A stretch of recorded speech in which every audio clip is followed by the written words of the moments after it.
Olá, sejam todos bem-vindos ao canal do Grupo Socorrista Maria de Nazaré, onde estudamos o Evangelho segundo o Espiritismo.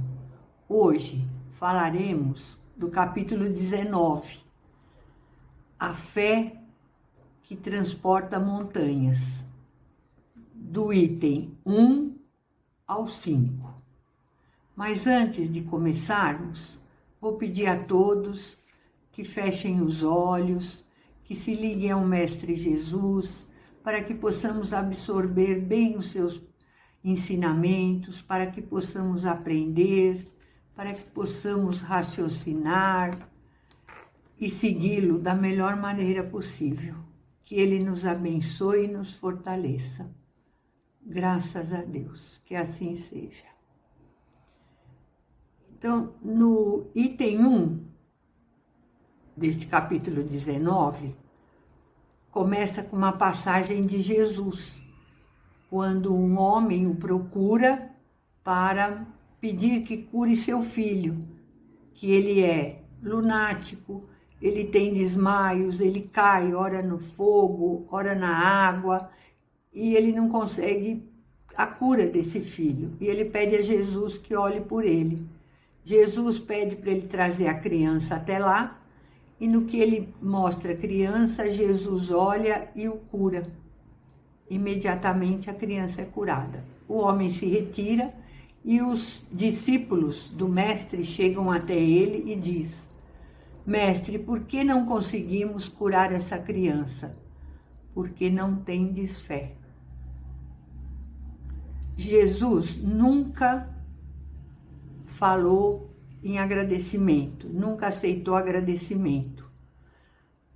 Ele sempre dizia: tua fé te curou. E ele disse aos discípulos, porque eles não conseguiram, porque não tem a fé suficiente. E quando ele diz, vocês podem até remover montanhas, o que ele quer dizer com isso? Ele quer dizer que essas montanhas na nossa frente são os obstáculos, são as mazelas, são a falta de paixão pelo próximo, é o orgulho, é o apego aos bens materiais, que não nos permitem transpor esses obstáculos e seguirmos os evangelhos de Jesus. Para isso, nós precisamos de fé. Acreditar naquilo que é pregado pelo Mestre Jesus. Então, vamos falar sobre o que é a fé. A partir desse fato ocorrido com o Jesus, vamos falar sobre o que é a fé. A fé é uma coisa natural, que já está dentro do nosso coração. Porém, nós temos que compreendê-la. Nós temos que entendê-la para que esta fé não fique cega, que essa fé não se torne fanatismo. E a nossa doutrina, a doutrina espírita, nos ensina isso. É uma doutrina onde a fé é racional. E nós precisamos, para isso, ter uma base, para ter uma perfeita compreensão daquilo que eu acredito. Eu não só creio, eu sei. Para crer não é preciso ver, e sim compreender. É a fé raciocinada. É aquela fé que tem uma base. É aquela fé que nos dá a certeza daquilo que falamos. Quando foi perguntado para um seguidor da doutrina, você crê na vida após a morte? O que ele fala? Não, eu não creio. E a pessoa se espanta, você não crê? Você não é espírita? Ele falou, por isso mesmo, eu não creio, eu sei, eu tenho a certeza, eu tenho a convicção baseada na vida após a morte, na reencarnação e no intercâmbio entre os planos. Para tudo isso, a gente adquire uma fé verdadeira. E para que tudo dê certo, essa fé tem que ter obras. Servir ao nosso semelhante. Essa doutrina espírita incentiva o nosso trabalho e à disposição de nós está sempre a providência divina. Momentos difíceis são prova de fé, mas nem todos têm aquela convicção certa, aquela fé inabalável, aquela fé que, como diz Jesus, move montanhas. Até os discípulos que estavam em constante presença de Jesus titubearam. Pedro, quando é chamado por Jesus para ter com ele do outro lado da margem do rio, Jesus diz para ele, atravesse sobre as águas. Pedro começa a ir e sente medo, não confiou. O que acontece com ele? Ele afunda. Tomé, quando vê Jesus, após o martírio da cruz, na sua ressurreição, ele quer passar a mão na ferida do mestre, para ter certeza que é Jesus. Ele não confiou. Tem uma passagem também que os discípulos estão num barco e Jesus adormece, propositadamente, para testar a fé dos seus discípulos. E vem uma tempestade. E nessa tempestade tem muita ventania e o barco começa a mexer e eles começam a gritar, mestre, acorda, mestre, acorda. Jesus acorda e num olhar pergunta para eles, onde está a tua fé? E mais recentemente, eu vou citar um exemplo que a gente titubeia, mesmo sendo assim muito crente de Jesus, Chico Xavier. Ele vem de Belo Horizonte para cá e o avião que ele vem tem uma turbulência. E ele começa a falar bem alto, meu Deus, meu Deus, meu Deus, na maior aflição. Quem aparece para ele, quem se posta bem na frente dele, Emmanuel. E o que Emmanuel diz? Cala tua boca e morre com dignidade. Então, Chico Xavier, que foi o maior exemplo, aqui nesses tempos atuais nossos, que conviveu com a gente, titubeou. Então, a gente tem que ter muita força, muita boa vontade, muito amor àquilo que a gente acredita. Mas, junto com isso, tem os bons exemplos, aqueles exemplos. Maria, quando o anjo Gabriel vem falar com ela, e o que ela diz? Não titubeou em nada também. Eis aqui a tua serva.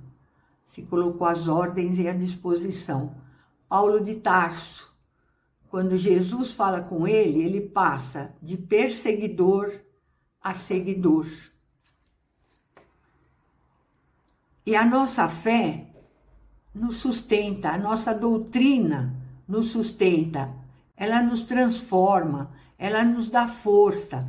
Sabemos que sempre temos que trabalhar em função do próximo. E isso nos transforma em pessoas melhores, nos auxilia na nossa evolução.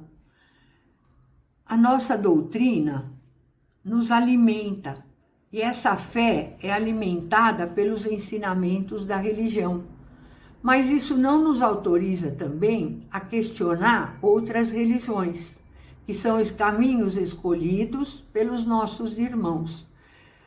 Toda doutrina tem como meta Deus, e o caminho para atingir é a escolha de cada um, dentro de sua evolução.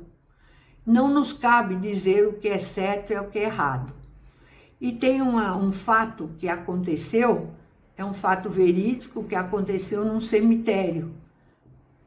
Duas pessoas se encontraram em túmulos vizinhos, fazendo uma homenagem aos seus entes queridos. Um colocou em cima do túmulo a farofa, colocou incenso, colocou comida, e o outro colocou um ramalhete de flores no vaso. E quando ele vira, esse que estava colocando as flores, quando ele virou para o lado, ele viu a comida e começou a rir. Falou, não vai me dizer que você acredita que seu ente querido vem aqui comer essa comida que você trouxe. Ele falou, eu acredito sim, eu acredito. Da mesma maneira que você acredita que seu ente querido vem para cá cheirar e olhar para suas flores. Então, nós não podemos questionar nada. Cada um segue o caminho que escolheu para trabalhar em benefício do outro, para trabalhar em benefício do próximo. Porque toda fé que não tiver obras é uma fé morta. E a base da fé são as obras e os ensinamentos de Jesus. E ligados aos ensinamentos de Jesus, caminharemos para nos tornarmos melhor a cada dia.